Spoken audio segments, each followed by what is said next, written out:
Buddha attained supreme enlightenment in Bodhgaya at the age of 35 years on the full moon night of Vesak month. It was morning now, and Buddha was still sitting on the diamond throne or the Vajrasana on which he sat while he attained enlightenment. He remained silent, and it was only during the 5th week after enlightenment that he started speaking again, when he declared the qualities of a true Brahmin in reply to a question by an arrogant Brahmin. He had his first meal only after the 7th week of enlightenment. He remained in Bodhgaya for the next few weeks after the enlightenment. During the first week after enlightenment, Buddha stayed seated on the diamond throne under the Bodhi tree to stabilize his mind and body after the immense impact of enlightenment. For 7 days, he sat in meditation, absorbed in the bliss of liberation. He was free from disturbing thoughts and was calm and blissful. Even though several of the villagers went up to the tree to see him, no one ever approached the Buddha except Sujata and Punna. At the end of 7 days, he emerged from the meditation and moved to a place at some distance from the tree, where he stood and gazed constantly at the Bodhi tree for 7 days without blinking his eyes. He did this to express his gratitude to the Bodhi tree that had sheltered him during his struggles towards the supreme enlightenment. The site of this event is marked by a temple called Animeshalochana Chaitya, or the Shrine of Unblinking Eyes, which is located on an elevated ground in front of the Mahabodhi temple. The first temple at the spot was built by King Ashoka during the 3rd century BC. The present temple was built during the 6th or 7th century and houses a gilded figure of Bodhisattva Manjushri. The 3rd week following enlightenment was spent in walking meditation or sankama, walking from east to west between the Bodhi tree and the place now known as Animeshalochana Chaitya. Today, that spot is marked by a raised platform, about 1 meter in height and 16 meters in length.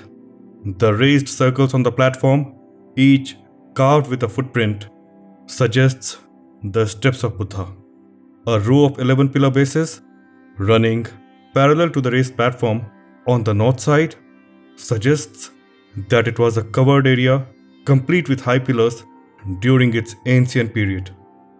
The 4th week was spent in deep meditation in a jeweled house, where he sat for 7 days in meditation, reflecting on the various aspects and applications of the Dhamma.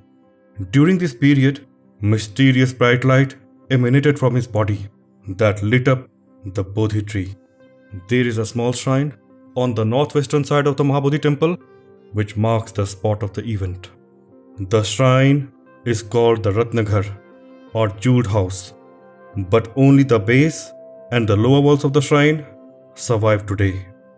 Buddha spent the 5th week after enlightenment under a banyan tree called the Ajapala Nikrodha tree.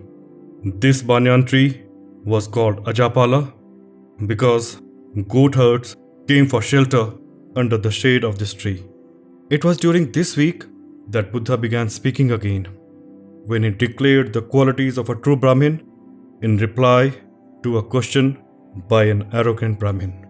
He also thanked Sujata and Punna for their offerings, and eventually both of them became lifelong devotees of the Enlightened One. This is also the spot where Brahma had requested Buddha to turn the wheel of Dhamma. The spot is marked with the sign immediate south of the entrance to the temple complex and directly in front of Mahabodhi temple. After 7 days at the Ajapala Nikrodha tree, Buddha moved to the Mukalinda tree. For 7 days, he sat in meditation, absorbed in the bliss of liberation. A violent, untimely rainstorm hit the area that continued for several days. Mukalinda, the serpent king, came out and folded himself 7 times around the body of Buddha. He protected Buddha with his raised hood. When the storm passed and the sky became clear, the cobra uncoiled himself and returned back up to the tree after worshipping Buddha. The site of this event is marked by the Mukalinda pond, a short distance south of the temple. After 7 days at the Mukalinda tree, Buddha moved to the Rajyatna tree near the temple, where he spent his 7th and final week at Bodhgaya. He sat at the foot of the tree, absorbed in deep meditation for 7 days, till he rose to receive an offering from 2 traveling merchants, Tapassu and Bhallika. After 7 weeks of fasting, Buddha had his first meal. When the 2 merchants gave their offerings to him, they offered Buddha rice cake and honey to break his fast.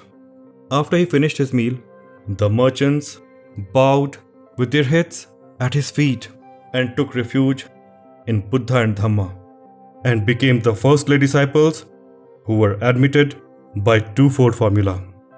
As the Sangha was not yet formed, Buddha told them some of what he had experienced during his enlightenment. He did not give any instruction or sermon to them. The site of this episode is marked by a sign south of the temple. These 2 merchants came from Utkal, a part of modern-day Orissa. More recent versions of the story give the merchants' origin as Myanmar. After the meal, Buddha started his long journey to Sarnath, which changed the course of mankind. In Sarnath, he gave his first sermon to the 5 ascetics. Here, he established the Sangha and turned the wheel of Dhamma. If you found value in this video, please give it a thumbs up. We are constantly coming out with new videos on the life of Buddha and the Buddhist heritage. If the information provided by the video was useful, please subscribe to the channel for similar informative videos on Buddhism. Please share your thoughts on the 7 weeks of Buddha after his enlightenment in the comment section below.